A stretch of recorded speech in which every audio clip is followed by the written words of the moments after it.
दोस्तों, target with SDM में आप सभी का स्वागत है। आज हम लोग कुछ प्रमुख अंतर्राष्ट्रीय सीमाओं को देखने का प्रयास करते हैं। चलिए देखते हैं पहला प्रश्न क्या है। पहला प्रश्न है, डुरंड रेखा किन दो देशों के बीच स्थित है? तो डुरंड रेखा पाकिस्तान और अफगानिस्तान के बीच जो अंतर्राष्ट्रीय सीमा बनाती है उस रेखा को क्या कहते हैं हम लोग? तो उस रेखा को हम लोग कहते हैं डुरंड रेखा। मैकमोहन रेखा किन दो देशों के बीच? तो भारत और चीन के बीच। यहाँ से डायरेक्ट प्रश्न पूछा जाता है आपसे कि भारत और चीन के बीच कौन सी रेखा अंतर्राष्ट्रीय सीमा बनाती है? तो मैकमोहन रेखा। या मैकमोहन रेखा किन दो देशों के बीच अंतर्राष्ट्रीय सीमा बनाती है? तो भारत और चीन के बीच। रेड क्लिफ रेखा किन दो देशों के बीच अंतर्राष्ट्रीय सीमा बनाती है? तो भारत और पाकिस्तान के बीच रेड क्लिफ रेखा अंतर्राष्ट्रीय सीमा बनाती है। 17वीं समानांतर रेखा किन दो देशों के बीच?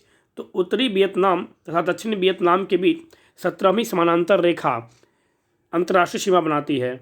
24वीं समानांतर रेखाएं भारत और पाकिस्तान के बीच अंतर्राष्ट्रीय सीमा तैयार करती है। 38वीं समानांतर रेखा किन दो देशों के बीच? तो उत्तरी कोरिया और दक्षिणी कोरिया के बीच 38वीं समानांतर रेखा अंतर्राष्ट्रीय तिथि रेखा स्थित है। 49वीं समानांतर रेखा किन दो देशों के बीच? तो अमेरिका और कनाडा के बीच 49वीं अंतर्राष्ट्रीय रेखा अमेरिका और कनाडा के बीच 49वीं समानांतर रेखा अंतर्राष्ट्रीय सीमा बनाती है। हिंडनबर्ग रेखा किन दो देशों के बीच अंतर्राष्ट्रीय सीमा बनाती है? तो जर्मनी और पोलैंड के बीच। कौन सी रेखा? तो हिंडनबर्ग रेखा किन दो देशों के बीच स्थित है?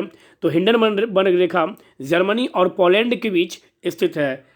ऑर्डरनिस रेखा या ऑर्डरनिस रेखा किन दो देशों के बीच? तो जर्मनी और पोलैंड। कौन सा? तो हिंडनबर्ग और ऑर्डरनिस, यह दोनों रेखाएं जर्मनी और पोलैंड के बीच अंतर्राष्ट्रीय रेखा या अंतर्राष्ट्रीय बॉर्डर या अंतर्राष्ट्रीय सीमा तैयार करती है।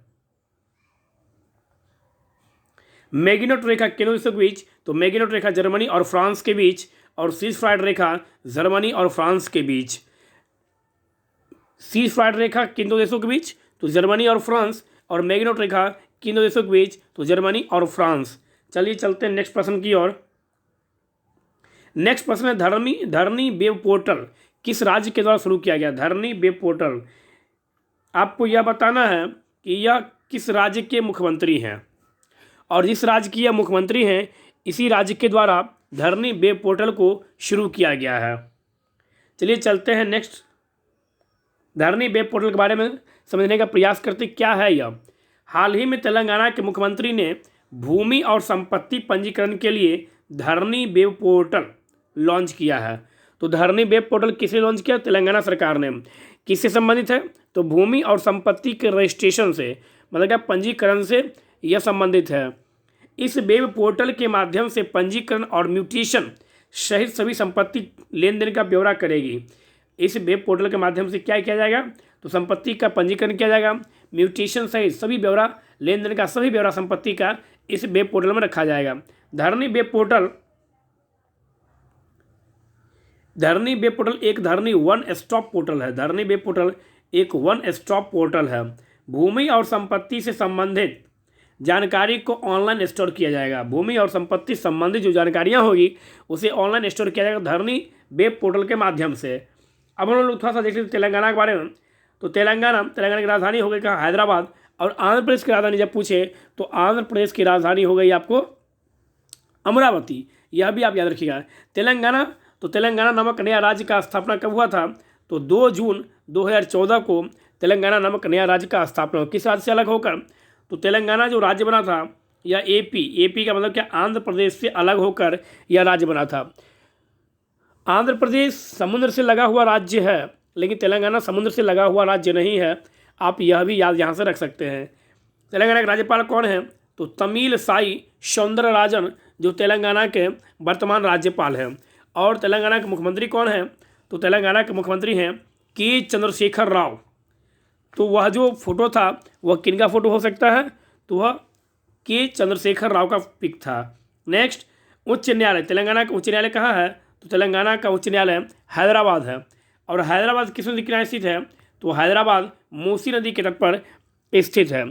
तेलंगाना से आप याद रखिएगा, काशू ब्रह्मानंद रेड्डी राष्ट्रीय उद्यान कहाँ है?